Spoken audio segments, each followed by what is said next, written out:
ایک دن شیر شاہ سوری کے سامنے ایک قتل کا مقدمہ پیش ہوا جس میں قاتل کا سراغ نہیں مل رہا تھا۔ یہ قتل اٹاوا کے کسی علاقے میں ہوا تھا۔ شیر شاہ سوری نے مقدمے کی سماعت کی۔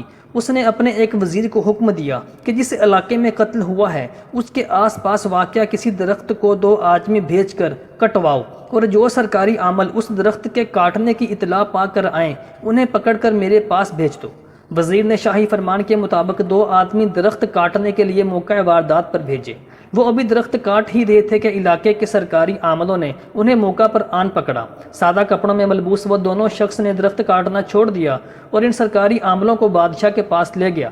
بادشاہ نے ان سے دریافت کیا کہ تمہیں درخت کٹنے کی خبر تو ہو گئی، لیکن ایک انسان کی گردن کٹ گئی اور تم اس سے بے خبر رہے۔ میں اسے تسلیم کرنے کے لیے تیار نہیں۔ 3 دن کے اندر اندر قاتل کو پیش کرو ورنہ سزا میں تم قتل کر دیے جاؤ گے۔ ان کے جسم پر لرزہ طاری ہو گیا اور تیسرے دن کا سورج ابھی طلوع بھی نہ ہوا تھا کہ قاتل شاہی دربار کے دروازے پر زنجیر و سلاسل میں جکڑے ہوئے حاضر تھے۔